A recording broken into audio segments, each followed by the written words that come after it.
Hello everyone, I think it's safe to say long time no see, but I'm finally back with a new video.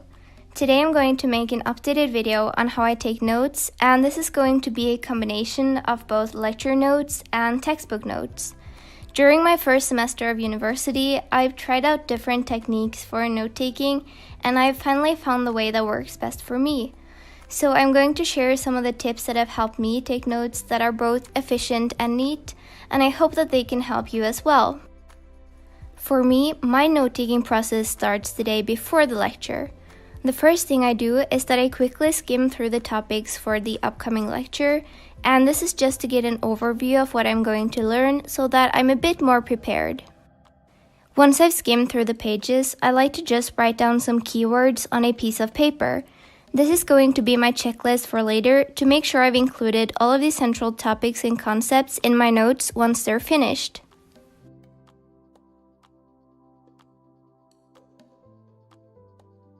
During lectures, I prefer using grid paper for my notes.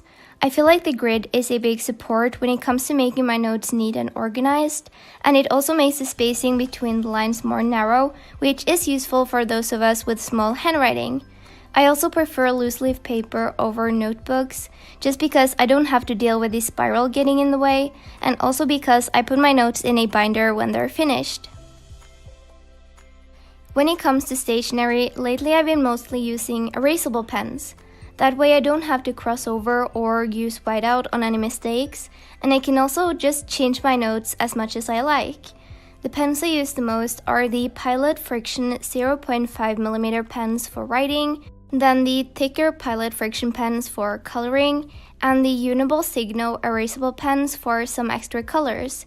You should keep in mind that these pens may be erased by friction, heat, and other things, but if you are a bit careful, you shouldn't have too much trouble with them. If there isn't already a margin on the paper I use, I'll quickly make one before I start writing, just to get some extra space that I will use later. A good tip for keeping your notes neat and organized is to have a certain system for organizing what you write that you stick to. For example, I start a new paragraph for each concept, then I use bullet points to add extra information related to that concept, and I use arrows to include short examples related to the current topic.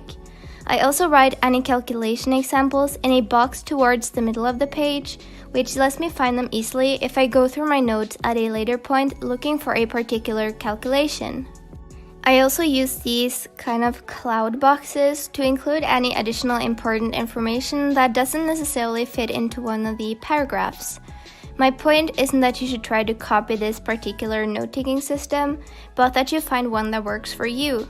Having a system helps you in keeping your notes organized, and you also spend less time figuring out the layout of your notes. Another thing that I've been doing for a while is using a colored pen to write down important terms.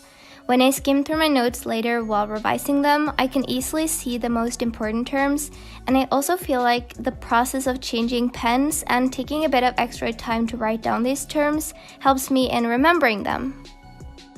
Another tip to save time while taking notes is to use abbreviations as much as you can.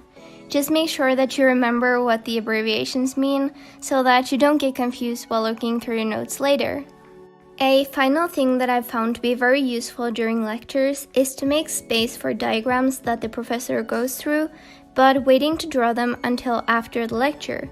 As you may know, diagrams is one of the things that I learned the most from, and therefore a central part of my notes, and I've found that by drawing them when the lecture is over lets me make them more detailed so I can learn more from them, while I also get to revise the topic while drawing the diagrams. I usually return to my lecture notes either later the same day or the day after the lecture. I start by quickly reading through them so that I remember the topic well before I continue working on them. The first thing I'll do is to draw the diagrams we went through during the lecture.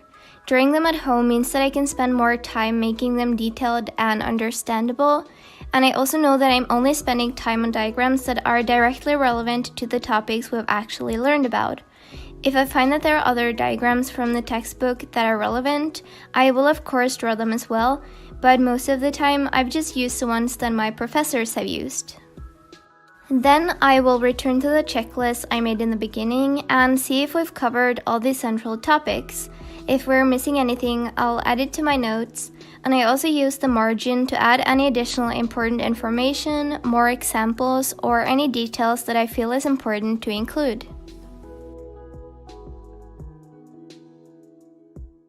After this, I will read through my notes once again, and I sometimes use a highlighter for this step to highlight what I feel are the most important points in my notes.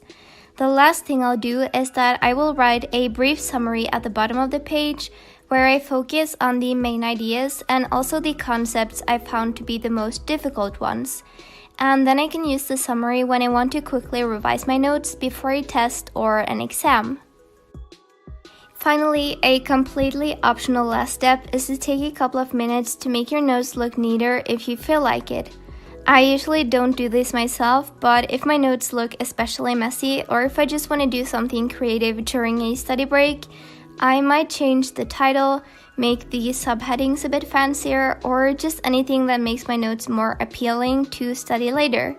This is of course not necessary though, and if you don't feel like doing it, you definitely should not feel like you have to.